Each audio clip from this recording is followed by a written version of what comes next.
is just fantastic.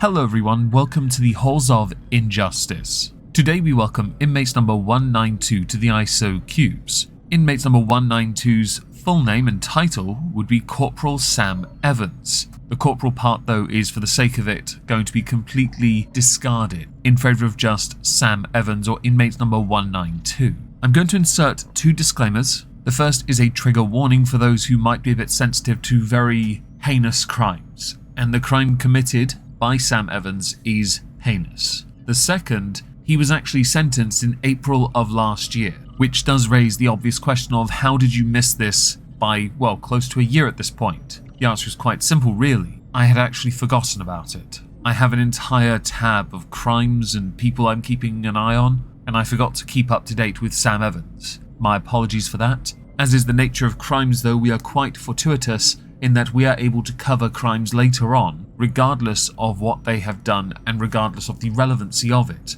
I firmly believe Sam Evans needs to be blasted across all social media for what they are. We'll start by telling you a little bit about him. As far as news coverage goes, not too much was actually made public beyond what he did, as in career-wise, and what he did as a crime. When you know what he did as a career, the nature of his crimes can come across or be interpreted as much worse, because he is a specialist to an extent. And yes, I'm very much aware he looks like Rooster from Top Gun Maverick. I'm going to refrain from insulting Miles Teller. Sam Evans was a corporal in the 29th Commando Royal Artillery Regiment, which is a British Army unit based in Plymouth, so already we're off to a flying start. On the 2nd of July 2022, Sam Evans committed his crime against Jane Doe. Jane Doe he had met via a dating app, and they had been messaging after exchanging phone numbers, texting for quite some time. Jane Doe had gone to Annabelle's nightclub when Sam Evans turned up with friends. He knew that she had frequented the venue, and CCTV footage showed him following her around the club, watching her from a distance. When Jane Doe became separated from her friends, she was approached outside by Sam Evans,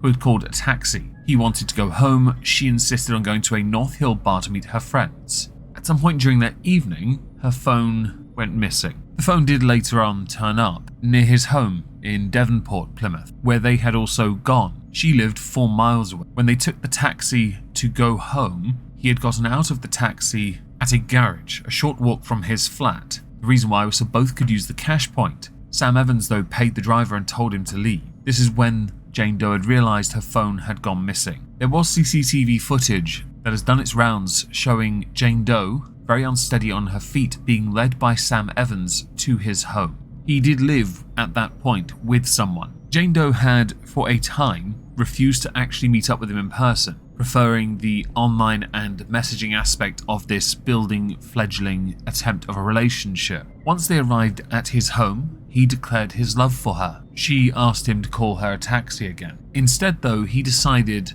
to take her to his bedroom, lock the door, strike her, and then pin her to the bed by her throat. He then ordered her to remove her clothing. He then knelt on her chest, which restricted her breathing, held her by her throat until she passed out. He then proceeded to take full advantage of her while she was prone and vulnerable, not just using his hands but other items on his body and a vibration device that he possessed. Once he was done committing this crime, Jane Doe asked for him to call her a taxi so she could go home. He declined and drove her home. At this point, she felt she had no choice but to accept this. On their way back, he told her he never wanted anyone to know what he had done. He also said he felt bad for her and asked whether she was going to say anything, as he would be in trouble. In this instance, he was prioritizing in his head how he would suffer in the military for this, how it would harm his career. The reason he dropped her off home himself was so that he could know where she lived, meaning he would then have control over her, meaning she would be unlikely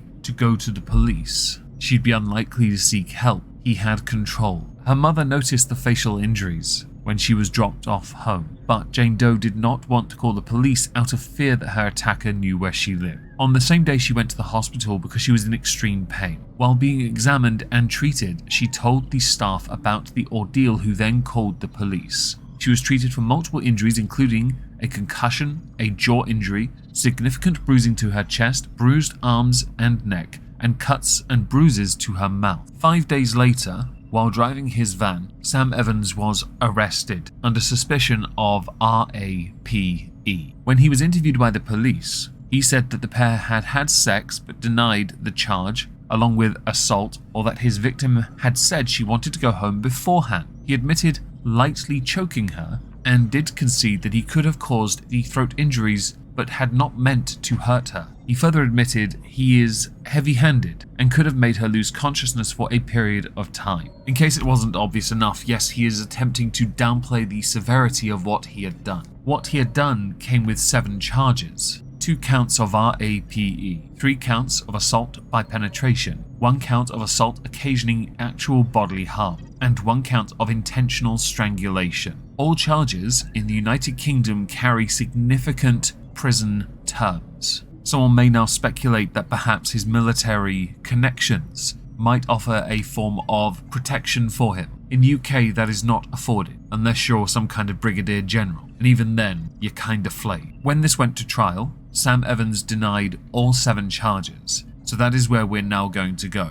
The jury were warned by prosecutor Daniel Pawson Pounds at the beginning of the trial the details of the case would be unpleasant, before they were then made to watch a video recording of the young woman, Jane Doe, being interviewed by specially trained detectives before she then gave her evidence in court. While giving evidence, Jane Doe also pointed to the fact that he had spat on her multiple times in her face, more notably her eyes, and at one point urinated on her. The trial itself lasted for a week. The jury consisted of 5 women, 7 men. When giving evidence, Sam Evans had indicated that actually she had requested he urinate and spit on her. He also told the jury that she had seen his uniform hanging on his bedroom door, and on learning he was a corporal, had said to him, "I like a strong, dominant man." When Jane Doe presented her evidence, she indicated that on multiple occasions during this 4.5-hour ordeal, that she tried to fight him off and asked him to stop, to which he replied, "I like it when you keep telling me to stop, I like it when you say no."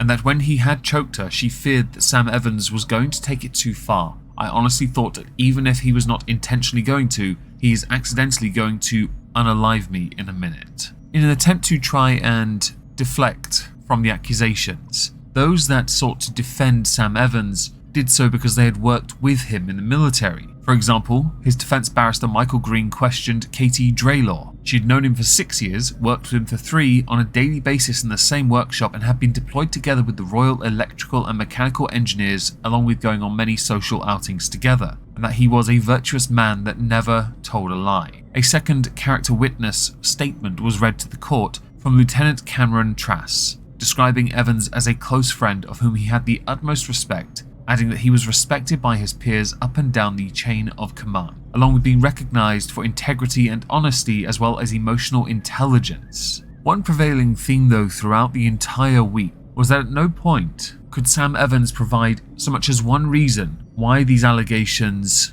would be made up by Jane Doe. They were oddly specific, and the CCTV footage showing them together does not help him. One additional detail that needs to be added is that this victim, Jane Doe, suffers from a medical condition that makes sex very painful for her. I'm going to take a wild guess because it's not actually referenced explicitly as dyspareunia, although I could be wrong, and of course I'm not trying to shame anyone, it is quite a common problem. So the prosecution referenced this fact and point out, why would she ask for something knowing it's going to hurt her? The jury retired and took 12 hours and 51 minutes to reach their verdicts. It was 9 hours and 17 minutes into these deliberations, Judge Robert Linford had actually directed the jury he would accept majority verdicts, because they were struggling here. On one of the charges of RAPE, the jury returned a verdict of 10-2 majority guilty, also finding him guilty of assault by penetration using his hand on a majority of 10-2 as well. He was found unanimously guilty of assault by penetration using a vibrator, assault occasioning actual bodily harm, slapping her around the face and head, and intentional strangulation. He was found not guilty of oral RAPE and not guilty of a second count of assault by penetration using his hand. Upon this verdict being read, Judge Linford wanted a probation report to ascertain whether Sam Evans was dangerous. The sentencing took place on April the 3rd, and he was warned he was facing the inevitable, substantial custodial sentence, and he was remanded into custody while he awaited that. British Army Corporal Sam Evans, ex, inmate number 192, found guilty of multiple charges of sexual assault, was sentenced to 14 years in prison, along with being given an additional 4 years on license after he was considered a danger by a judge. He was also put onto the sex offenders register for the rest of his life. The reason why is because what they had proven in the trial was that he had been eyeballing this girl for some time. He had planned the entire evening to grab her at the right moment, so he could do what he wanted to her. As he was led away, Jane Doe had said, "Sexual assault is more than just a physical assault. My body is the shell in which I hold everything that I am. A violation to someone's body is a violation to the very core of a person. It is hard to put into words the irreparable damage Sam Evans has caused me. I would encourage any victim of RAPE and sexual assault to come forward so that together we can put an end to this violence. You are not alone, there is support waiting for you. I will not let what happened defeat me. This will be the making, not breaking, of me." The investigating officer, Detective Constable Lee Tucker, had said, "I believe this is one of the worst cases of its kind that Devon and Cornwall police has dealt with. The victim was subjected to a brutal and horrific ordeal at the hands of Sam Evans. The level of premeditation he showed leading up to the incident, what he did on the night, and how he manipulated someone very vulnerable into gaining his trust, demonstrates he is very dangerous. It seems clear he was leading a double life. The impeccable serviceman who is well liked and well respected, and then the other side to him, where he's using the dating app to prey on this vulnerable woman. Throughout this trial, he showed no remorse and tried to manipulate the whole court as to his version of events, which were proven to be lies." The MOD did confirm, upon his conviction, that he is no longer serving in the army, which was fairly obvious anyway, but sometimes does need to be pointed out. Sam Evans deserves a lengthy term in prison, and all the protections for Jane Doe should be in place. For example, he is banned from contacting her for 25 years. In 18 years, he might be lucky enough to live a life, although it is highly unlikely, and he should get used to the idea of living on the dole.